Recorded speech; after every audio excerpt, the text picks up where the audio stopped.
It's dark and heavy like a dream. There's the smell of damp earth. Your body is part of the soil, and your limbs are heavy. Suddenly, there is light. You are pulled from the ground by your creator and sculpted into form.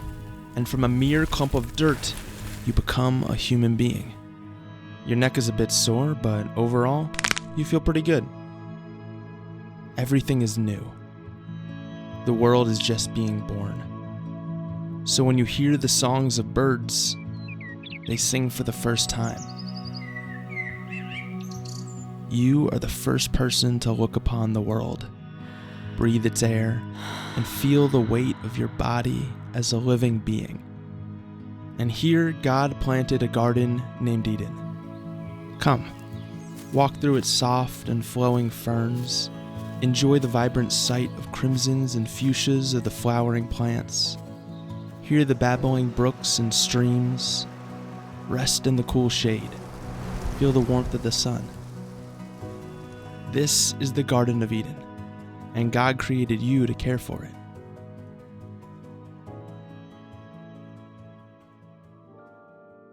You and your partner are naked without shame, naming the plants and animals you share the garden with. This we'll call a giraffe, and that will be known as a flamingo. And this will be a dandelion. And God speaks and says, "Of every tree of the garden thou mayest freely eat, but of the tree of the knowledge of good and evil thou shalt not eat of it. For in the day that thou eatest thereof, thou shalt surely die." But when God's not looking, a serpent appears. "Bullshit," the snake says. "Obviously God knows that if you eat from the tree of knowledge, then your eyes shall be opened, and you shall be as gods." I say go for it. Well, that sounds convincing enough. You decide to take a bite. And we all know what happens next. And God, who's beyond disappointed as he's casting you and your partner out of the garden forever, proclaims, "Because thou hast eaten of the tree, cursed is the ground for thy sake. In sorrow shalt thou eat of it all the days of thy life. Thorns also and thistles shall it bring forth to thee. In the sweat of thy face thou shalt eat bread, till thy return unto the ground." And the world changed forever.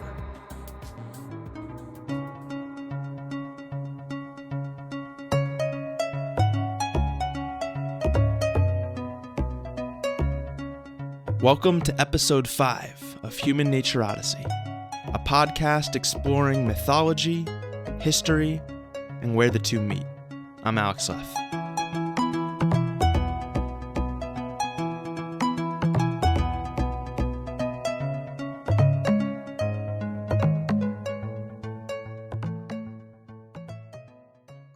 Today we continue our exploration of Daniel Quinn's 1992 novel, Ishmael, about a telepathic gorilla sharing his insights on humanity. If this is your first time joining us, welcome. It's totally fine to start from here, and if you want to fill in the gaps with previous episodes later, that's great. And if you've been along for the entire Ishmael ride so far, glad to have you back. Now, being a gorilla, Ishmael is able to inspect humanity from the outside. And when Ishmael observes all the many human cultures, societies, and nations, he sees us as essentially divided into two groups, the takers and the leavers. I grew up in taker civilization, and chances are you probably did as well. According to Ishmael, the takers emerged 10,000 years ago, grew into the dominant global macro culture we live in today, and are causing worldwide ecological catastrophe. Ishmael believes we destroy the world not because we're inherently greedy or innately flawed, but because we are held captive by taker mythology, a very powerful story passed down for thousands of years. Put simply, taker mythology preaches that the world belongs to us and that we must conquer it. This is a story we can't seem to stop acting out. The leavers, however, have existed for hundreds of thousands of years as hunter-gatherers, and some continue to exist today. And in all this time, unlike the takers, they've managed to not destroy the world. They do so not because they're more noble or ignorant, but because they enact a very different story. Lever mythology.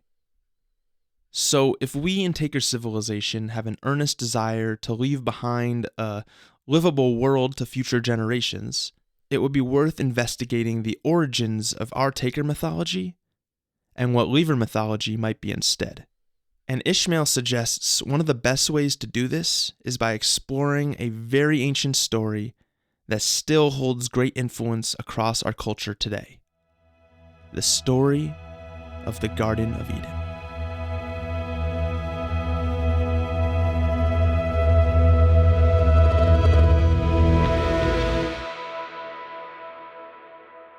Growing up, my rabbi, Arthur Waskow, had an interesting perspective on these ancient stories.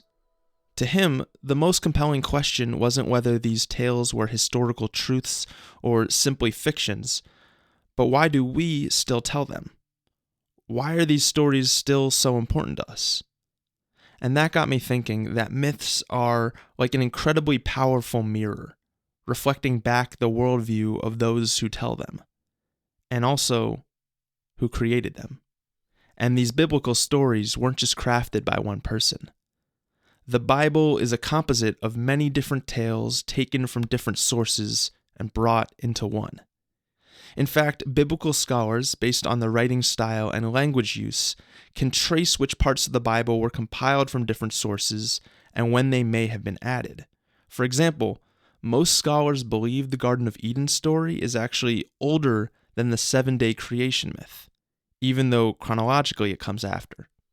It also seems that one version or another of the Garden of Eden was passed down as an oral tradition for centuries, if not millennia, before it was ever even written down in the 6th and 5th centuries BC. We can't know how long ago it was first told, but as we'll discuss in this episode, there's reason to suspect it's been passed down for a very, very, very, very long time, with some key changes along the way. Now that's a pretty epic game of telephone. I like to think about when an ancient story like this would have first been told. Who were the people who first imagined this fable about God, a couple of nudists, and a very tempting fruit? And can we use their story as a mirror to learn anything about them? Because little did they know this story would more than just catch on. Could they have fathomed that one day it would be retold on every continent and translated in over 2,000 languages? I mean, damn, talk about going viral. And when it was first being told, why did this particular story, of all the stories, catch on in the first place? Is it just like a really good story? Back in the day, were there not any better stories out there? I mean, come on, you're telling me some ancient society couldn't come up with something better? Maybe with more epic production value, like a super strong king who goes around slaying monsters. Well, guess what? The Sumerians did tell a story like that, the Epic of Gilgamesh. And back in ancient Sumer, almost 5,000 years ago, the Epic of Gilgamesh was an all-out blockbuster. When the Sumerians first invented writing, Gilgamesh was the first story they wrote down, making it the first written story in all of human history. But could you tell me the story of Gilgamesh right now? If you bumped into your neighbor at a 7-Eleven and asked them to recite the tale of the old Sumerian king, would they know what the heck you were talking about? No, I don't think so. The Epic of Gilgamesh didn't get passed down. In fact, for thousands of years, we didn't even know it existed. The writing was only recovered and translated in 1853. Meanwhile, you go up to literally anyone you've ever met and ask them to recite the Garden of Eden, they'll probably do a pretty good job. And all these millennia later, there are billions of people alive to whom this story provides profound influence and meaning in their lives. Because to us, the Epic of Gilgamesh is just a story. The Garden of Eden, however, is still an active myth. Biblical commentator J. Snodgrass, great name, describes the myth as, quote, a hit song that catches on through the culture. You hear it on the radio for the first time and you're already singing along. Maybe it's a bitter song. Maybe it's too sweet. Maybe you don't want your musician friend to know you like it. But for reasons you can't explain, the song restores a balance." Unquote. He goes on to put the power of myth another way. Quote, "Anybody can tell any story. But for it to become a myth, it's got to awaken a sleeping truth within a community of listeners.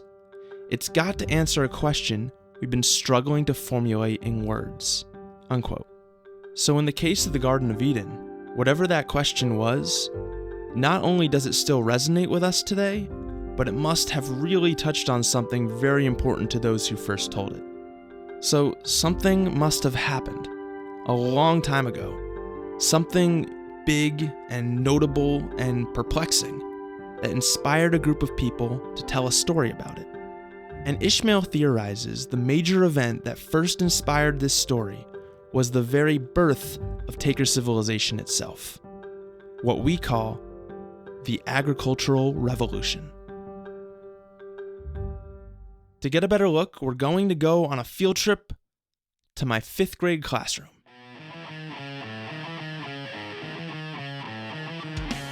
Here you'll find me at 12 years old, sporting a poofy-haired bowl cut. We're in the middle of a lesson on the agricultural revolution and just how big the changes it brought were. Right now, 5th grade Alex is diligently working on a class project. Drawings that depict life as hunter-gatherers before agriculture and life as farmers after. If we look over his shoulder to see his drawings, which are currently collecting dust in his parents' basement, you'll see a roaring river turned into controlled irrigation channels. Then there's a wild boar with big, scary teeth being turned into a cute, domesticated, smiling pig. On another page, you'll notice stick figures putting down their bows and arrows to cultivate neat little lines of fruits and vegetables. In 5th grade, I was taught the agricultural revolution was the beginning of everything important, and anything that came before was just prehistory. This was still years before I first read Ishmael, or went through puberty. But later, from Ishmael, I'd learned how humans actually lived for hundreds of thousands of years before agriculture. Think of how many things happened over that time. How many people fell in love, how many arguments were started, jokes were told, songs were sung, entire ice ages came and went. Ishmael argues that the reason we call that prehistory and consider agriculture the real starting point is because the agricultural revolution is the beginning of Taker history. Taker civilization, at its core, is an agricultural society. It's only made possible by and entirely dependent on agriculture. And it still is today. Even if you and I aren't farmers ourselves, the vast majority of the food we eat is not hunted or gathered. It's farmed. And before the Takers, for most of human history, we find not a single evidence of farming. Which is pretty freaking odd if you believe civilization is the most superior, advanced form of society and that humans are supposed to farm and build cities. And even stranger still, when the agricultural revolution began, all the hunter-gatherers didn't throw down their bows and arrows, shout, "Eureka!" and immediately adopt farming. Instead of being a sudden watershed moment for all of humanity, it was more like a gradual tidal wave, slowly spreading to new communities over millennia, sometimes by voluntary adoption, sometimes by force. Many communities chose to not adopt agriculture, seeing their hunter-gatherer lifestyle as a more appealing way to live. So our hunter-gatherer ancestors weren't just sitting around the campfire thinking, well, this sucks, waiting for some kind of technological breakthrough that would finally make everything better. In fact, the transition of farming came with a lot of disadvantages compared to hunting and gathering. The first farmers would have spent much more of their day doing physical labor, were more susceptible to infectious diseases like smallpox, measles, and tuberculosis, which originated in domesticated animals. Compared to hunter-gatherers, the first farmers had a less diverse and nutritious diet, and were more likely to experience famine when their limited food source failed. And the first farmers could expect to live shorter lives on average than hunter-gatherers. Initially, life expectancy actually went down. Why then adopt agriculture? In addition to some of the material benefits, like food surplus allowing for the greater division of labor, what if the first farmers committed to an agricultural lifestyle because they viewed themselves and their relation to the world entirely different than they had before? Ishmael proposes that the agricultural revolution, more than just a change in lifestyle and technology, was the birth of a fundamentally different mindset. Over many generations, we can imagine the revolution like a ground-shattering earthquake, ripping a major chasm in the ground. On one side, you have takers, who began to believe they were supposed to rule the world and do so by force. On the other, you have the leavers, who believed something else. Let's consider these two different ways of life and the mindsets that would justify them.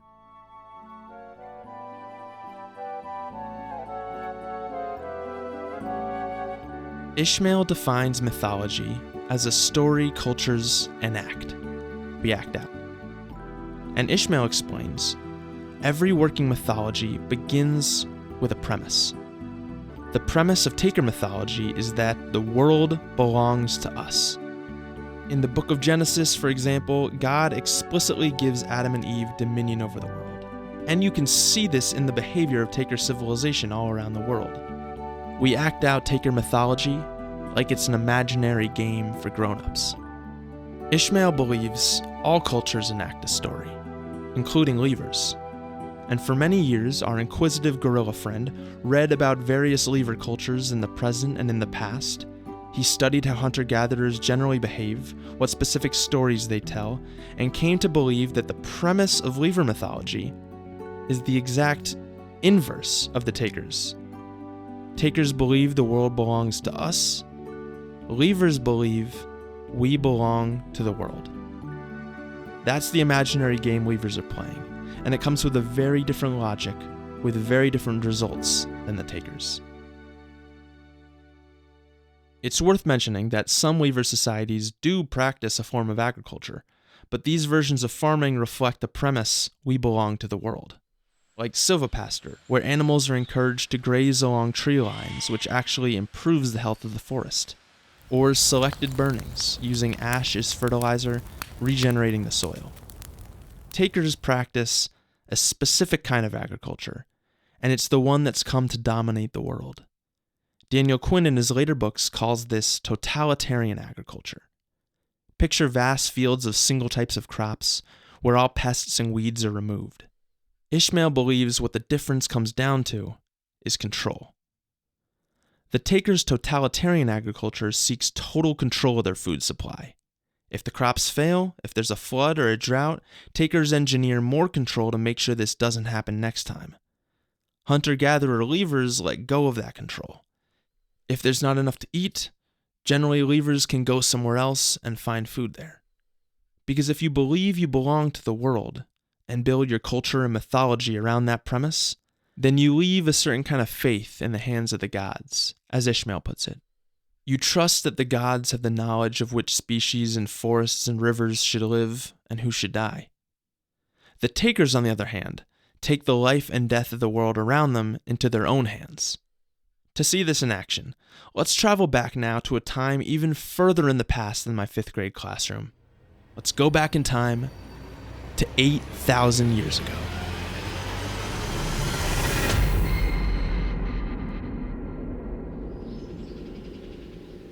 We're finding our way through tall grassland, towering old-growth cedar forests, and shaded rivers teeming with life. This lush place is the Middle East, aka Mesopotamia, aka the Fertile Crescent, aka one of the places where the agricultural revolution began. This is before the forests will be felled for farmlands, the rivers will be dammed, and the desertification as a result of thousands of years of totalitarian agriculture will lead to the sandy expanses we will one day become familiar with in our own era. But right now, in between the Tigris and Euphrates rivers, a group of people is beginning to act very differently from their leaver neighbors. Let's picture the agricultural revolution from the leavers' perspective. The forests they once hunted are being toppled, The valleys that were once home to all sorts of fruits and vegetables and medicinal herbs are being replaced by carefully cultivated fields of wheat. The wolves and leopards and lions are being exterminated just because they're predators. What would it have been like for leavers to witness their neighbors starting to behave this way? And most importantly, what story would the leavers have told their children to help them understand what they were witnessing from afar? Ishmael suspects that this was the origin of the Garden of Eden myth. After all, the book of Genesis and all the stories in the Torah or Old Testament take place in the very same region the Mesopotamian agricultural revolution began. And Ishmael proposes this story didn't originate from the takers inside the revolution, but from the leavers on the outside looking in. Let's consider the Garden of Eden as a metaphor for hunting and gathering. There's food all around you, cultivated not by your hands, but God's. All you have to do is gather it. In the story, hunting and gathering is romantically portrayed as a leisurely paradise, compared to the toil of agriculture, where food only grows from your labor. Think of God's punishment at the end of the story. God says, "Cursed is the ground because of you. Through painful toil you will eat food from it all the days of your life. It will produce thorns and thistles for you, and you will eat the plants of the field. By the sweat of your brow you will eat your food until you return to the ground." With this in mind, we can see how the myth might have been a way to explain the agricultural revolution. And if this theory is true, which we'll never be able to really prove, it would actually explain some of the inconsistencies with the story that have always perplexed us. For example, Harvard law professor Alan Dershowitz wrote about how God forbids the knowledge of good and evil and threatens Adam and Eve that they'll die the day they eat it. Quote, "It is quite remarkable that a holy book, which purports to be a guide to conduct, begins with a clear rule that is immediately disobeyed and a specific threat of punishment which is not imposed. What are we supposed to learn from a God who fails to carry out his very first threat?" Unquote. An 18th century philosopher Voltaire asked, quote, "Why did not God want man to know good and evil? It appears to my poor reason that God should have ordered man to eat a great deal of this fruit." Unquote. It is a bit weird, from our cultural perspective, that the knowledge of good and evil is a curse, and that agriculture is the fall of man, rather than a cause for celebration. After all, Ishmael questions, if a taker society were to come up with its own creation myth, wouldn't they not call it the fall, but something like the ascent or the liberation? Well, the Babylonians, an ancient taker empire, did tell a different story about the agricultural revolution. That story was called the Babylonica of Berosus. And in that story, a divine, half-fish, half-man guy teaches humanity the gift of farming. In this story, this knowledge isn't a curse, it's a blessing, and this fishman god is revered. Similarly, in ancient China, another originating place of the agricultural revolution, there's the myth of the divine farmer, the legendary first emperor who invented the plow, the hoe, and irrigation. In this story, farming isn't a punishment either. But the Garden of Eden story, where agriculture is a punishment, clearly has a different perspective.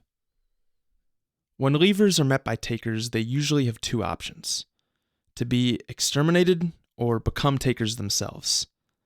So we can imagine that the leavers who told these stories about Adam and Eve eventually became takers in order to survive. As takers, they would have changed the old stories a bit, as well as adding new taker stories about kings and temples and a vengeful monotheistic god, but a few inconsistencies remain as clues that the original message may have reflected a different mindset. So what Ishmael does, that I find really fascinating, is try and reimagine the Garden of Eden story and how it might have been told by its original leaver storytellers. From the leaver's perspective, it might seem like the takers are behaving as if they have the knowledge of the gods, the knowledge of who should live and who should die. How did they come to this dangerous belief? So let's pretend we're sitting around the campfire thousands of years ago among our fellow leavers as we listen to the story they tell their children about the world as it once was and why the people around them started acting this way. This next parable is inspired by one in Ishmael. It's the story of how the gods acquired the knowledge they needed to rule the world. One morning in the Garden of Eden, when the gods of the world were still young, they gathered in the towering branches of the Tree of Life. Here they were discussing the care of their creation. One of the gods began, So here's what I'm thinking, right? In this meadow, the grasses grow long and are dense and thick. Let's sprinkle a swarm of beetles and let them eat from the Tree of Life. Another god responded, That would be good for the beetles.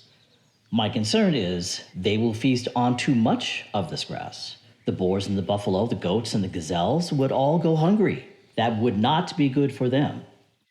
Another god agreed, That's true for the grasses and those who eat them. The bringing of beetles would spell disaster. You must consider the boars and the buffalo, the goats and gazelles. They are all our children.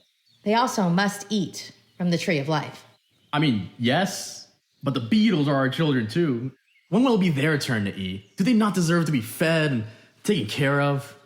Just then, a leopard appeared from the grass, and the gods became distracted. The leopard looks so hungry. Let's send it a pheasant for its dinner. Now, that would be good. Okay, I see it. Okay, so we care about leopards, but not the pheasants now, huh? I don't think the pheasants will think that's very good. But look, the pheasant is getting ready to eat one of your precious beetles.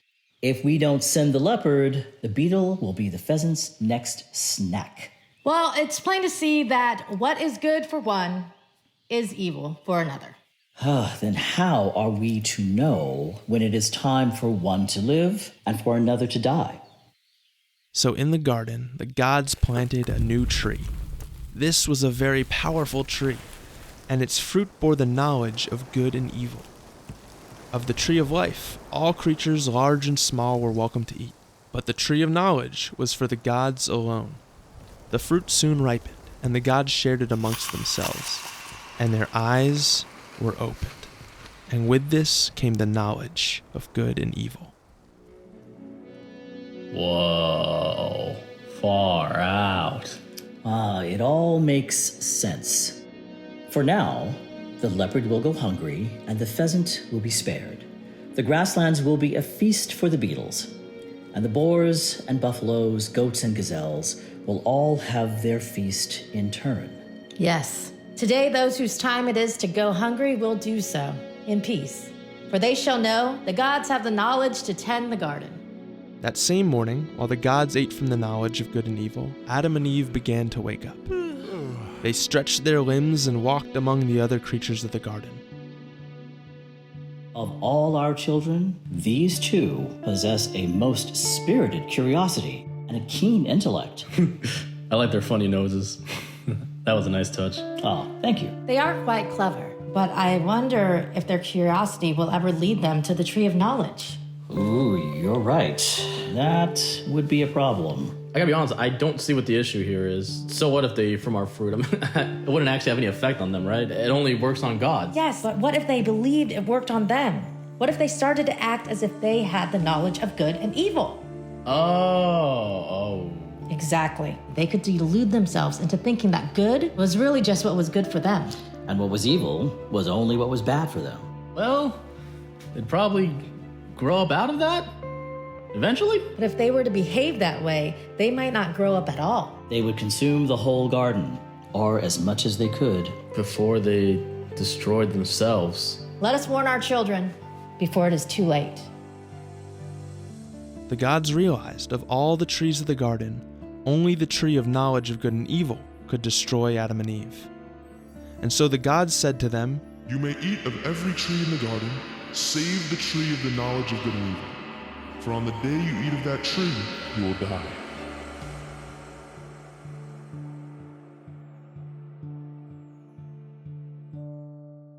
In this version of the story, Adam and Eve never actually obtain the knowledge of good and evil. Sure, they eat the fruit, digest it, but what if the fruit doesn't actually work on people? So when the gods forbid Adam and Eve from eating from the tree of knowledge, they're not being mean or unnecessarily withholding. They just know that if Adam and Eve mistakenly believe they have the knowledge of the gods, it would ultimately lead to their own destruction. In this case, the gods were giving a real warning that on the day we eat from the tree of knowledge is the day that we die. Wait a second, Adam and Eve get banished, but they don't die. Well, consider that in Hebrew, the word for earth is Adamah. So Adam means of the earth, and the Hebrew word Eve means life. So they're meant to represent all of humanity. And in just a few thousand years since the birth of Taker culture, just a geological instant, one day in the life of the gods, acting like we have this knowledge of good and evil has brought the world to the brink of extinction. Maybe the gods were right after all. But in the Taker version of the story, the one we tell, God's orders to not eat the forbidden fruit is sometimes seen as just a test, and we passed. God told us to have dominion over the earth, and being kicked out of the garden is just the tough love we needed to get on the right path. And from then on, Takers have known exactly what to do. It was our divine destiny to conquer the world.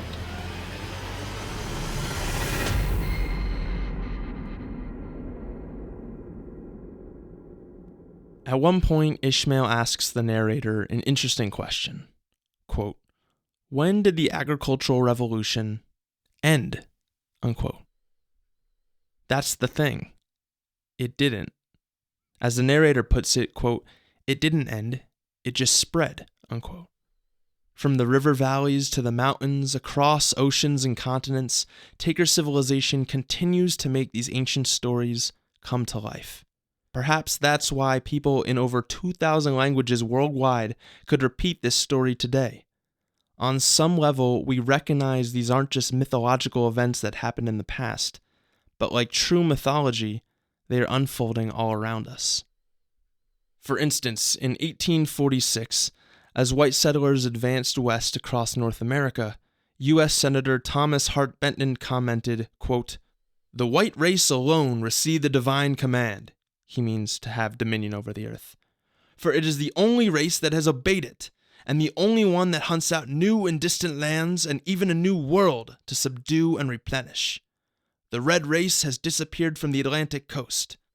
The tribes that resisted civilization meet extinction. This is a cause of lamentation with many. For my part, I cannot murmur at what seems to be the effect of a divine law." Unquote. We won't even get into how messed up that quote is, but you can see in this example how influential the Taker version of the myth has been in our real world. Not only do Takers believe they have divine dominion over the world, but that the humans living as Leavers must be converted or killed. This genocide of Leaver peoples, erasing their ways of life and the people who practice them, has also been present since the very beginning.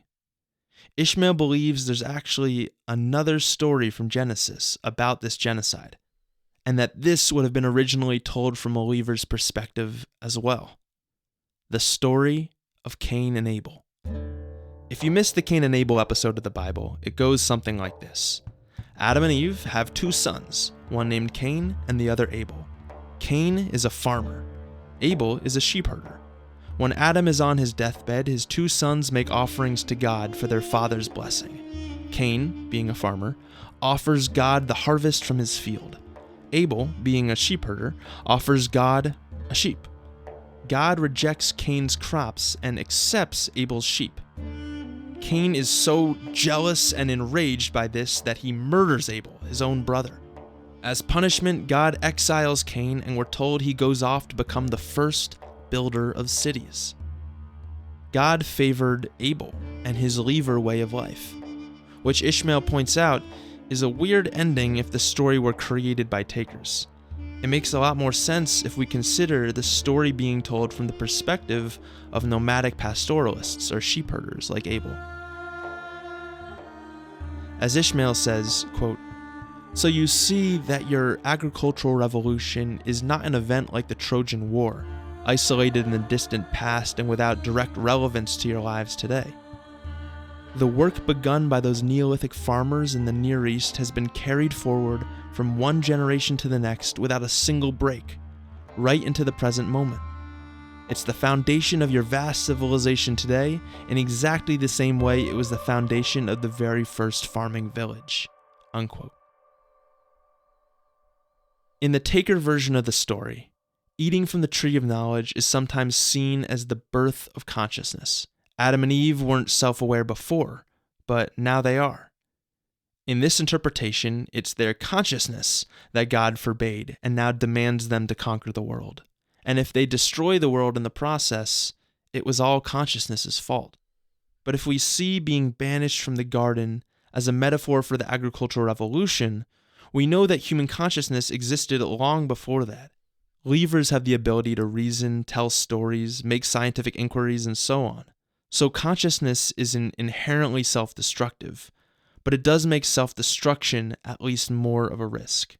That's what's so mythologically potent about the Garden of Eden story. We are unique in the community of life. There's something special about us that doesn't necessarily separate us from the rest of life, but does differentiate us from it. We have consciousness.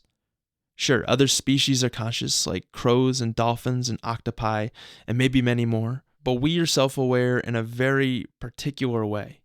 We tell stories. We create mythologies. These are incredible powers that, as far as we know, only we possess. They allow us to peer into the past, imagine possible futures, and change the whole world.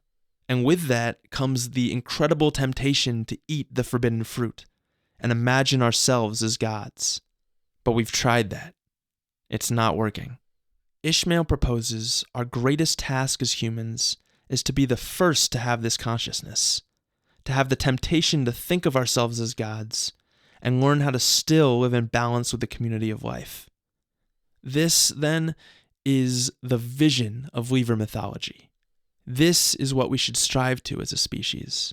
Hearing this, the narrator gets inspired and suggests that what if humans were able to be, as he puts it, quote, consciousness trailblazers, unquote. So if over hundreds of thousands, millions of years, other species were to develop a self-awareness and struggle themselves with their own god temptations, we could lead by example of how to not be at war with the world, but belong in it, make peace with it. Here's how the narrator enthusiastically puts it, if you'll pardon his male-centered language. Quote, just think, in 1 billion years, whatever is around then, whoever is around then says, man? Oh, yes, man! What a wonderful creature he was! It was within his grasp to destroy the entire world and to trample all our futures into the dust. But he saw the light before it was too late and pulled back. He pulled back and gave the rest of us our chance. He showed us all how it had to be done if the world was to go on being a garden forever. Man was the role model for us all, unquote. I think Daniel Quinn, the author, has the narrator suggest this rather than Ishmael saying it, because Daniel Quinn also is excited by this grandiose idea, but perhaps not so sure. We can't really know. In response, he writes that Ishmael agrees and says, quote, not a shabby destiny, unquote. So, we aren't doomed to destroy the world, destined to be alienated from the community of life, forever banished from the Garden of Eden. It's not human knowledge or consciousness that's the problem. It's believing the world is ours to control and that our reason for being here is to rule it. So, thousands of years after the story was first told, takers are still acting like they have the knowledge of good and evil, and are still committing genocide against their Lever siblings. Adam and Eve are still taking a bite from the tree, and Cain continues to murder Abel. The story is stuck on repeat. What if the trick isn't simply to stop telling the story, but to change how it ends? What if Cain stops murdering Abel? What if Adam and Eve spit out the fruit and stop acting like they have the knowledge of good and evil? What would happen next? Thanks for listening. So today we got all mythical and metaphorical. On the next episode, it's time we get a bit more practical and scientific. Until next time, I hope you'll consider what it might mean for us to return to the Garden of Eden. How might we find our way? Talk with you soon.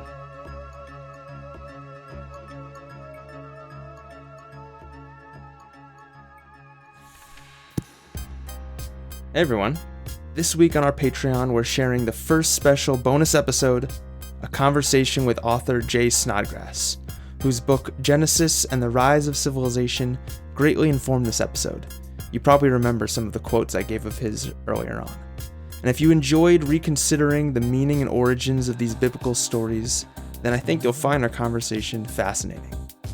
I want to play you a small segment here, and if you'd like to listen to the full conversation, you can go check out our Patreon. So here's a few minutes of my talk with author Jay Snodgrass on his book Genesis and the Rise of Civilization. Something that I love about Genesis, well, your Genesis and the Rise of Civilization, it picks up where Ishmael left off. So Ishmael really is focusing on the Garden of Eden and the Cain and Abel story. And you just continue and show how, like, the flood is something that we can analyze through this lens. And then the Tower of Babel is something we can analyze through this lens. For folks who forget or are not familiar with it, all the people of the world unite and create this massive tower towards the heavens. And through their unity, they're kind of like challenging God's sovereignty. And, you know, you talk about how this word Babel is, I'll quote from the book, is meant to remind us of Babylon. And the Hebrew word Balal means confusion.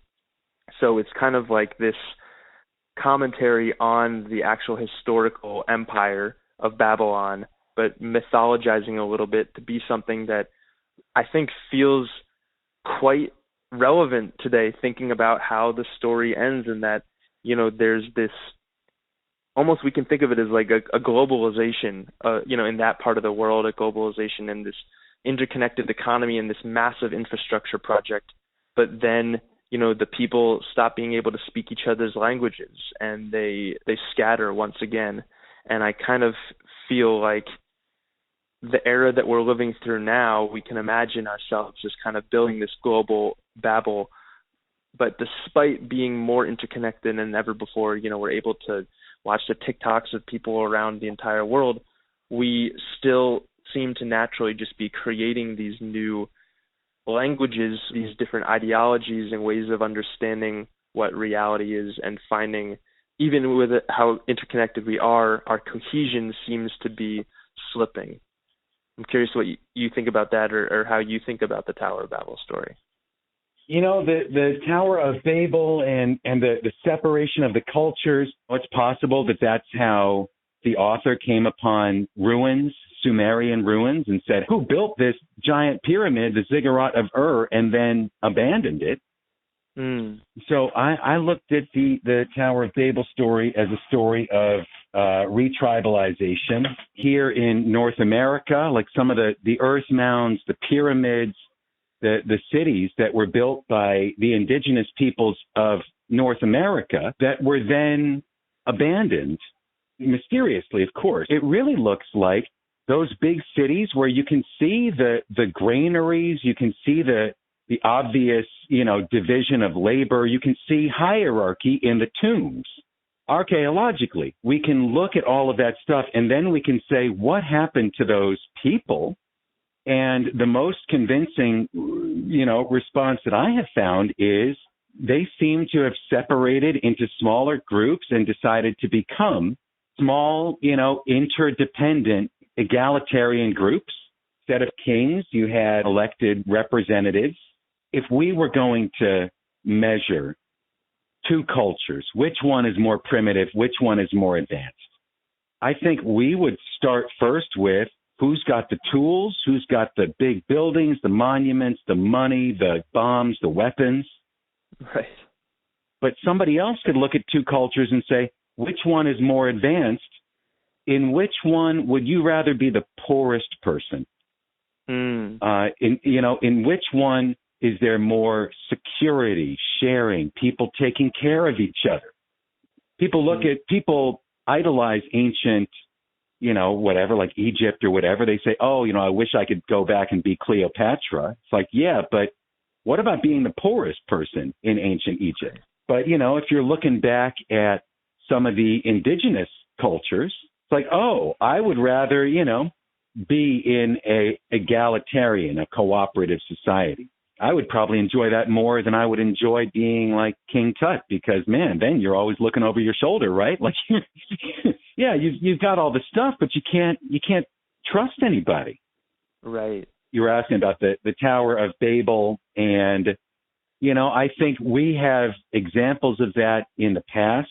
And I think if there's going to be, a future for the human species, I think if human beings are still around 1,000 years ago, I think that they're going to be telling the Tower of Babel story about us, about now. Yeah. And they're going to say, like, yeah, everybody was trying to do this global economy thing that was making 1% rich. And finally, maybe there was some disaster, shakeup, whatever. But finally, a lot of people just walked out. I would rather live in a village of longhouses, as long as I knew that the other 299 people in that village, that they all had my back and that they need me and that they respect me and they know my name. You can listen to the rest of our conversation at patreon.com/humannatureodyssey. There's all sorts of additional materials there that dive deeper into these ideas and topics, including interviews with bonus guests. You'll find writings, transcripts of episodes, and audio extras. Your support makes this endeavor possible. What metaphorically once began as a tiny outpost in the howling wilderness has grown into a little village and will soon become a small town. A town in balance with the howling wilderness, of course. I'd love to see you there. So leave a message in the Patreon and be a part of the conversation. Our theme music is Celestial Soda Pop by Ray Lynch.